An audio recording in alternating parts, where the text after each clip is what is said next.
नमस्कार, सीधी नजर लाइव में आप सभी दर्शकों का स्वागत है। अभी तक की तमाम छोटी बड़ी खबरों के साथ मैं हूं रूपा गुप्ता। थाना अंतर्गत पंजाब होटल के संचालक से लेवी व रंगदारी मांग को लेकर फायरिंग की घटना। पूर्व मुखिया के घर पर रात्रि में फायरिंग की घटना।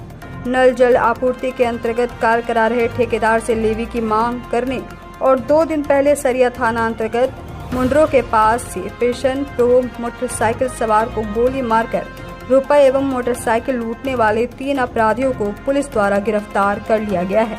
इसकी जानकारी समाहरणालय परिसर स्थित पुलिस प्रकोष्ठ से प्रेस वार्ता आयोजित कर बगोदर सरिया अनुमंडल पदाधिकारी नौशाद आलम ने पत्रकारों को दी। उन्होंने बताया कि पिछले कई दिनों से बगोदर थाना और सीमावर्ती क्षेत्र अंतर्गत कई लूट रंगदारी की घटना में कुख्यात अपराधी उमेश पांडे की टीम और अन्य अपराध गिरोह के ऊपर विधिवत कार्रवाई के लिए पुलिस अधीक्षक के निर्देशानुसार एक टीम का गठन किया गया। टीम के द्वारा विभिन्न जिलों व सटे हुए राज्यों में छापेमारी की गई। अनुमंडल पुलिस पदाधिकारी ने बताया कि 30 अगस्त को गुप्त सूचना के आधार पर बिहरो मुंड्रो के जंगल में बिना नंबर प्लेट के मोटरसाइकिल पर संदिग्ध स्थिति में घूम रहे थे। तत्काल सूचना के सत्यापन को लेकर 2 स्थानों पर वाहन चेकिंग अभियान चलाया गया। मुंड्रो के पास उक्त मोटरसाइकिल सवार व्यक्ति चेकिंग अभियान को देखते ही तेजी से मोटरसाइकिल घुमाकर भागने का प्रयास करने लगा। हालांकि बाइक की गति तेज होने के कारण बाइक अनियंत्रित हो गई। इस दौरान मोटरसाइकिल छोड़ दोनों अभियुक्त भागने लगे। इसी दौरान पुलिस ने भाग रहे दोनों अभियुक्तों को पकड़ लिया। गिरफ्तार दोनों अपराधी में वीरेंद्र मंडल और प्रदीप दास शामिल हैं। दोनों से पुलिस द्वारा पूछताछ की गई, जिसमें दोनों ने फायरिंग और रंगदारी मामले में शामिल होने की बात स्वीकार की। जांच के दौरान वीरेंद्र मंडल के पास से देसी पिस्टल और प्रदीप मंडल के पास से जिंदा कारतूस बरामद किए गए हैं। इसी क्रम में दोनों अपराधियों के बयान के आधार पर 29 अगस्त को सरिया थाना में बाइक और पैसे की लूट कर व्यक्ति के ऊपर गोली चलाने वाले अपराधी प्रदीप कुमार उर्फ प्रदीप मंडल को भी गिरफ्तार कर लिया गया है। एसडीपीओ नौशाद आलम ने बताया कि वीरेंद्र मंडल और प्रदीप कुमार की 7 कांड व प्रदीप दास के ऊपर 4 आपराधिक मामले पूर्व से दर्ज हैं। प्रेस वार्ता के दौरान बगोदर थाना प्रभारी नीतीश कुमार, सरिया थाना प्रभारी प्रेम कुमार आदि मौजूद रहे। कई दिनों से बगोदर थाना क्षेत्र अंतर्गत और सीमावर्ती क्षेत्रों में कई लूट, रंगदारी आदि के घटनाओं में संलिप्त कुख्यात अपराधकर्मी उमेश गिरी उर्फ उमेश पांडे के टीम के विरुद्ध एवं अन्य सहयोगियों के विरुद्ध विधिवत कार्रवाई करने हेतु पुलिस अधीक्षक गिरिडीह द्वारा एक टीम का गठन किया गया था। इस टीम द्वारा लोकल लेवल पे आसूचना संकलन करते हुए विभिन्न जिलों में छापामारी एवं आसूचना संकलन किया गया। साथ ही सीमावर्ती राज्यों में भी आसूचना संकलन किया गया एवं छापामारी किया गया। इसी क्रम में दिनांक 30/8/2022 को लोकल आसूचना के बेसिस पे 2 अपराध कर्मियों को सर्वप्रथम गिरफ्तार किया गया था। उनके पास से एक हथियार बरामद हुआ था, एक पल्सर मोटरसाइकिल बरामद हुई थी। उनके अपराध स्वीकारोक्ति बयान के आधार पे आगे भी एक अरेस्टिंग की गई, जिसके पास से दिनांक 29/8/2022 को सरिया थाना में एक लूट की घटना हुई थी। उसमें एक व्यक्ति को गोली मारी गई थी, उससे एक मोटरसाइकिल लूटा गया था। तो दूसरे व्यक्ति से लूटी हुई मोटरसाइकिल बरामद हुई है, उसके पास से भी हथियार बरामद हुआ है।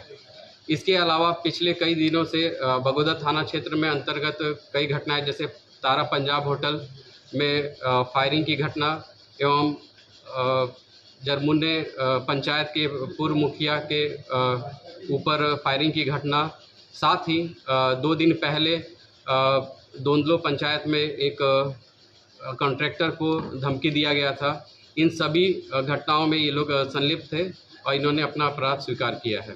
इनकी गिरफ्तारी बगोदर थाना अंतर्गत हुई है मुंड्रो के पास से। इनका आपराधिक इतिहास है, जैसे 7 केसेस हैं इनके ऊपर बगोदर थाना में, सरिया थाना में एवं विष्णुगढ़ थाना क्षेत्र में।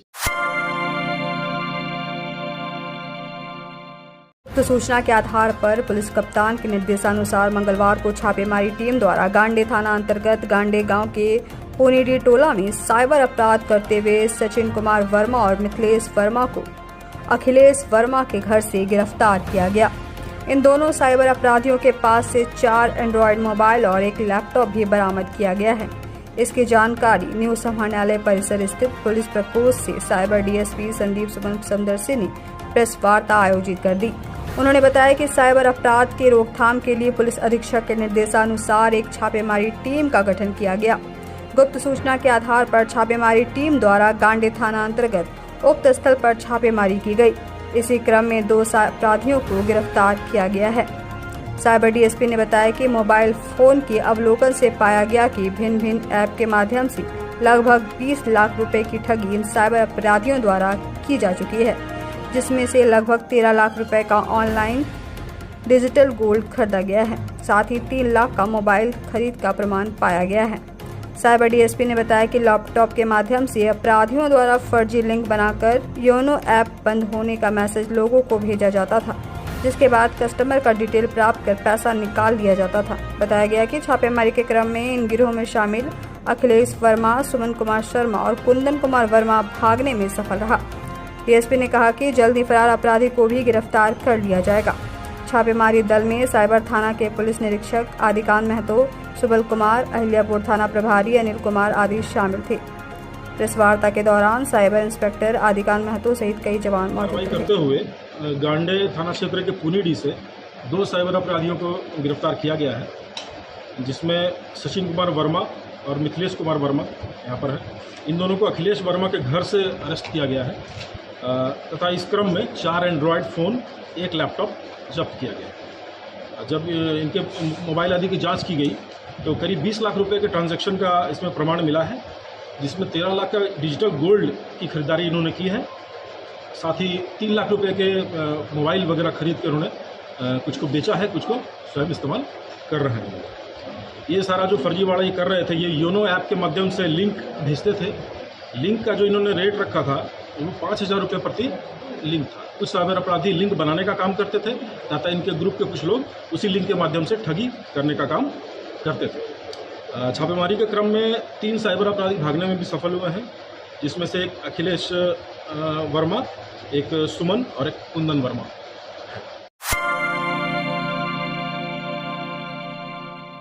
गिरिडीह में नवयुवक संघ समिति हुट्टी बाजार के द्वारा गणेश चतुर्थी के मौके पर भगवान गणेश की पूजा अर्चना बड़े ही धूमधाम से की जा रही है। गणेश उत्सव को लेकर नवयुवक समिति हुट्टी बाजार द्वारा भव्य पंडाल के निर्माण के साथ पंडाल को आकर्षक ढंग से सजाया गया है। समिति के सदस्यों ने बताया कि 2 साल कोरोना महामारी के कारण गणेश उत्सव का रंग थोड़ा फीका पड़ गया था, पर इस बार भगवान गणपति बप्पा की पूजा बड़े ही धूमधाम से भव्य पंडाल के साथ की जा रही है। वहीं गणेश उत्सव को सफल बनाने में समिति के अमित गुप्ता, गौरव गुप्ता, पवन साव, राकेश गुप्ता, पवन केसरी, अजीत साव, निशांत गुप्ता, सत्यप्रकाश साहा, राजेश साव, संतोष साव, सोनू, उज्जवल साव सहित कई लोग लगे हुए हैं।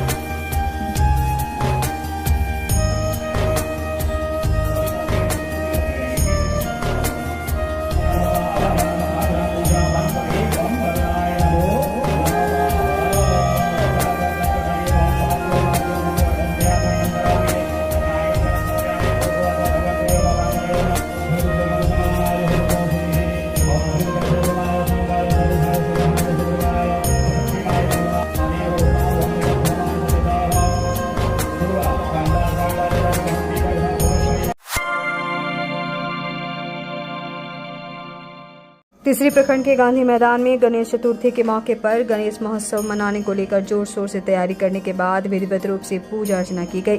पूजा स्थल पर आकर्षक पंडाल व डेकोरेशन से सजावट की गई है। पूजा कमेटी के सदस्यों में काफी उत्साह देखा गया।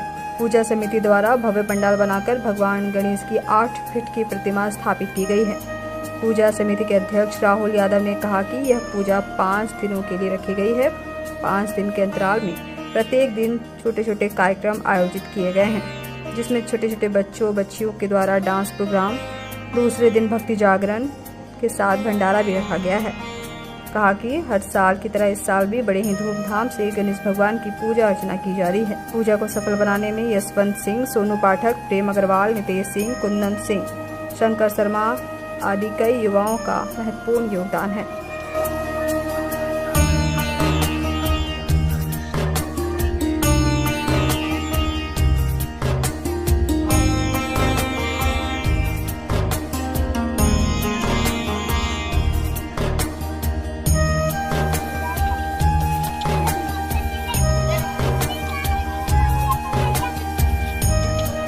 साल की भांति इस वर्ष भी गणेश चतुर्थी मनाया गया है बहुत ही हर्षोल्लास के साथ।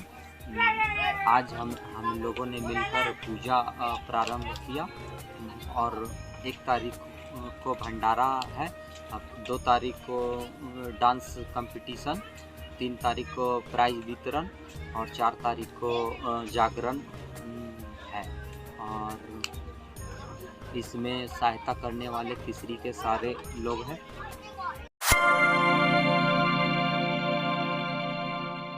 अंकिता हत्याकांड को लेकर अलग अलग संगठनों द्वारा लगातार विरोध प्रदर्शन और हत्यारों को फांसी देने की मांग की जा रही है। इसी कड़ी में बुधवार को भारतीय जनता पार्टी और महिला मोर्चा की ओर से भाजपा जिला अध्यक्ष महादेव दुबे के नेतृत्व में शहर के झंडा मैदान से पैदल मार्च निकालकर राज्य सरकार के खिलाफ जमकर नारेबाजी की गई। इसके बाद टावर चौक पर पहुंचकर हेमंत सोरेन के पाप के घड़े भर जाने की बात को लेकर महिला मोर्चा की ओर से पाप का घड़ा फोड़ा गया। इस बाबत भाजपा जिला अध्यक्ष महादेव दुबे ने बताया कि हेमंत सोरेन के कार्यकाल की शुरुआत होते ही महिलाओं का अत्याचार होने लगा। वर्तमान राज्य सरकार के कार्यकाल में बहु बेटी की हत्या और अत्याचार बढ़ गया है। विदित हो कि दुमका की बेटी अंकिता कुमारी को अपराधियों द्वारा जिंदा जला दिया गया। राज्य में बेटियों को जलाया जा रहा है, वहीं राज्य सरकार पिकनिक पर सीटी बजा रही है। उन्होंने कहा कि हेमंत सरकार के पाप का घड़ा पूरी तरह से भर चुका है। वहीं भाजपा महिला मोर्चा की प्रदेश मंत्री प्रोफेसर विनीता कुमारी ने कहा कि जिस तरह से अंकिता को अपराधी शाहरुख द्वारा जिंदा जला दिया गया, इसकी जितनी निंदा की जाए उतनी कम है। उन्होंने कहा कि वर्तमान सरकार में राज्य की बहनें अपने आप को सुरक्षित महसूस नहीं कर रही है। कहा कि जल्द से जल्द अपराधी को फांसी की सजा दी जाए। पैदल मार्च में भाजपा के पूर्व मंत्री चंद्रमोहन सिन्हा, लक्ष्मण स्वर्णकार, प्रकाश सेठ, सुनील पासवान, यदुनंदन पाठक, चुन्नूकांत, सुभाष सिन्हा, संदीप डेंगेज, दिलीप वर्मा, संजीत सिंह पप्पू, विनय सिंह, नवीन सिन्हा, विनय सिंह, संजय सिंह, अमित पासवान, नवनीत सिंह, दीपक स्वर्णकार, जाकिर हुसैन खान, इरफान अंसारी, महिला नेत्री संगीता सेठ, संजू देवी, शालिनी बैसखिया, रागिनी लहरी, पूनम प्रकाश, किरण पांडे सहित काफी संख्या में भाजपा और महिला मोर्चा की महिलाएं उपस्थित थी। जो भी दोनों पत्थर है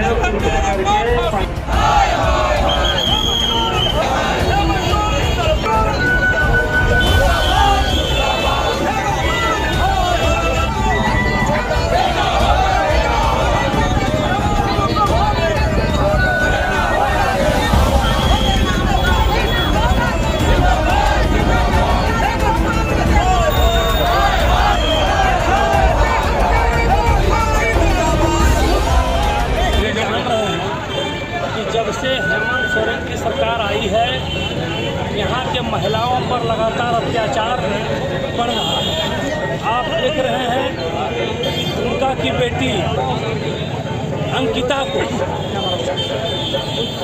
मॉब लिंचिंग के तहत उसको जिंदा जला दिया जा रहा है। और यहाँ के सरकार जो है वो कहीं पिकनिक पर जाकर के सीटी बजा रहे हैं।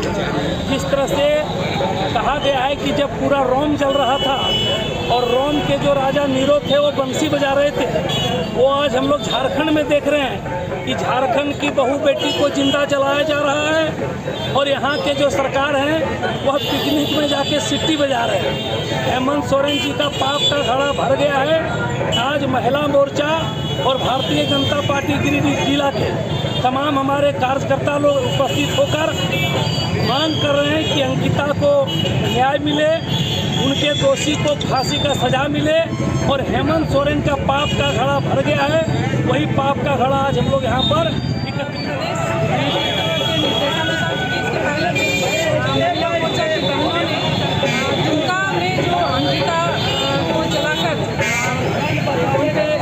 पेट्रोल शेड के जो ये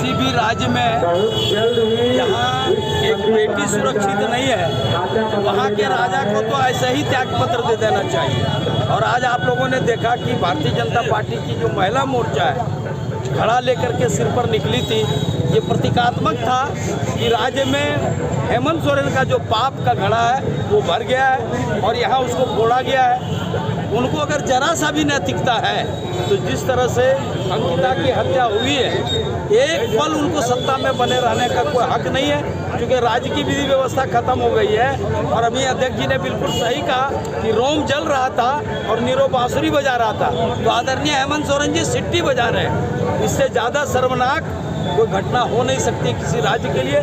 लोकतंत्र तो दिख नहीं रहा, विधि व्यवस्था कहीं दिख नहीं रही है, दिख रहा है केवल तो ये दिख रहा है कि सत्ता में किसी भी हद तक नीचे गिर करके बना रहना है। इसलिए आज इस कार्यक्रम के माध्यम से भारतीय जनता पार्टी ने ये मांग किया है कि हेमंत सोरेन जी नैतिकता अगर उनके अंदर बची हुई है तो तुरंत त्यागपत्र दें। प्रखंड के कस्तूरबा विद्यालय का निरीक्षण 20 सूत्रीय अध्यक्ष मोहम्मद मुनीम एवं जेएमएम के प्रखंड अध्यक्ष रिंकू बर्नवाल ने बुधवार को संयुक्त रूप से किया। निरीक्षण के दौरान कस्तूरबा विद्यालय में शुद्ध पेयजल की कमी पाई गई। बताया गया कि बच्चियों को पीने का पानी नहाने में काफी दिक्कत होती है। 3 साल से बन रहे 6 to 8 क्लास की बिल्डिंग आधी बनकर अधूरी पड़ी हुई है, जिसमें बच्चियां सोती हैं। उसी कमरे में पढ़ने के वक्त क्लास के रूप में उपयोग लाया जाता है। कस्तूरबा विद्यालय में लड़कियों को समुचित व्यवस्था की कमी है। उन्होंने जिला प्रशासन से मांग की है कि जो 3 सालों से बन रहे बिल्डिंग अधूरे पड़े हैं उसे जल्द से जल्द पूरा किया जाए। साथ ही नामांकन का लिस्ट भी मांगा गया है। उस लिस्ट की जाँच के बाद नामांकन में गलती पाई गई तो उसकी शिकायत जिला उपायुक्त को की जाएगी। मौके पर जेएमएम नेता सुरेश मरांडी, मनोज यादव मौजूद रहे।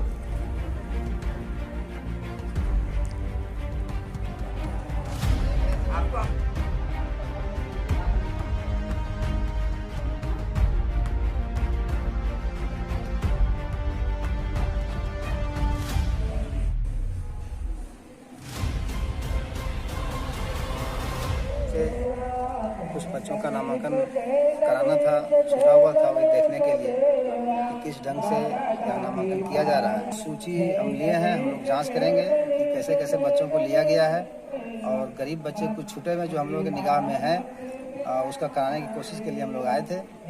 यहाँ देखने को मिला कि एक बिल्डिंग क्लास के लिए जो बन रहा है वो 3 साल लगभग हो गया, आज तक फाइनल नहीं हुआ। ये फाइनल नहीं होने के कारण यहाँ बच्चों को बहुत परेशानी हो रही है, वो हॉस्टल में पढ़ रहे हैं। इसलिए हम जिला प्रशासन से मांग करते हैं कि इस बिल्डिंग को जल्द से जल्द बनवाया जाए और नहीं अगर बनवाया गया तो हम लोग ठेकेदार के विरुद्ध में हम लोग लिखेंगे, कार्रवाई के लिए मांग करेंगे।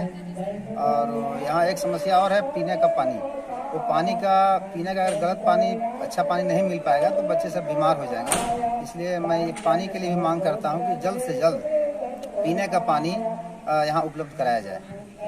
कमी तो वही नहाने का पानी, पीने का पानी और यहाँ का बिल्डिंग जो अधूरा है, यही तो फिलहाल यही समझ में आया। के बारे में तो सभी बच्चों से हमने पूछे, बोले ठीक है, अभी तक कोई दिक्कत तो नहीं हुई। इसीलिए तो हम सूची लिए हैं। इस सूची का हम जांच करेंगे, सूची को विस्तार से देखेंगे कि कैसे बच्चों को लेना चाहिए, कैसे बच्चों को लिया गया है। अगर वाकई जैसा बच्चों को लेना चाहिए था वैसा ही बच्चों को लिया गया तब तो बहुत अच्छी बात है। कोई दिक्कत लिया गया हुआ तो हम लोग इसका खंडन करेंगे और जो बच्चा का अभी नहीं हो पा रहा है उसका हम लोग एडमिशन करवाने की।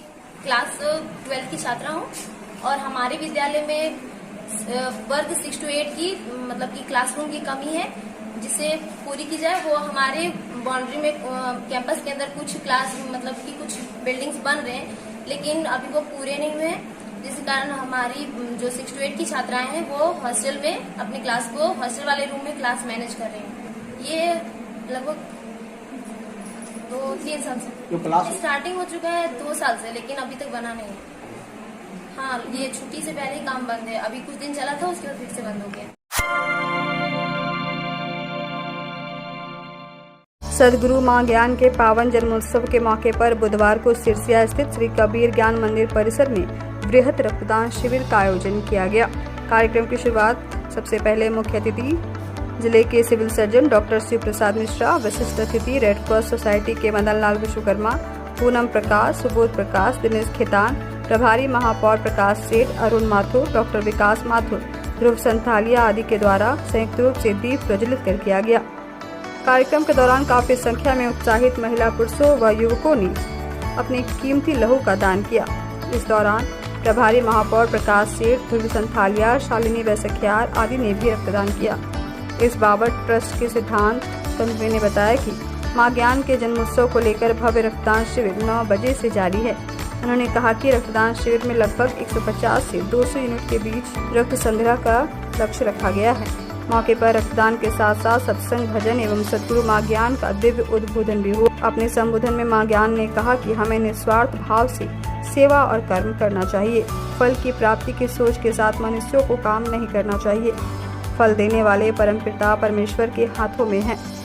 उन्होंने श्री कृष्ण के गीता उपदेशों को भी बताया गया कि रक्तदान शिविर के बाद जरूरतमंद लोगों के बीच वस्त्र वितरण कार्यक्रम भी किया जाएगा।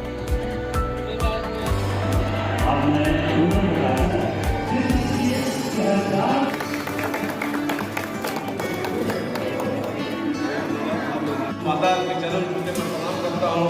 इन्होंने जो हर साल इसका समाज के प्रति जो उनकी तरफ जगत को जो कुछ उन्होंने दिया है और जो दे रहे हैं वो अनवरत देते रहे कि भाषी को विस्तार से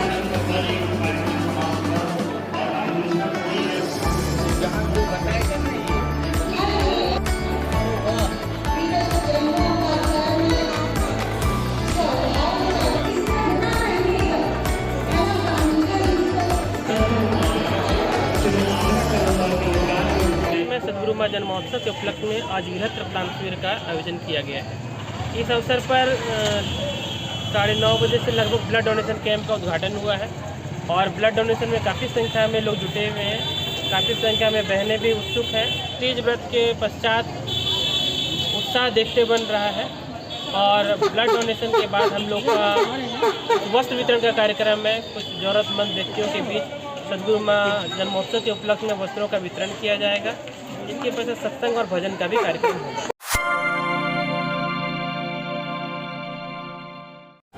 तीसरी थाना के खतपोक गांव की रहने वाली सोनी देवी ने 15 दिनों से घर से 22 साल की बेटी के लापता होने की शिकायत आवेदन देकर तीसरी थाना में बुधवार को की है। आवेदन के अनुसार सोनी देवी की बेटी शादीशुदा है और 18 महीने की उसकी एक बेटी है, जिसे वो अपने मायके खतपोक में बीते 15 अगस्त को छोड़कर बिना बताए चली गई। बेटी लालती देवी की शादी सतगावा थाना के बैगना गांव में चितलाल राय से हुई है, जिसके बाद दामाद व बेटी खतपोक में ही रहने लगे थे। फिलहाल दामाद प्रदेश में मजदूरी करता है। पीड़ित महिला सोनी ने बेटी की तलाश के लिए पुलिस से गुहार लगाई है।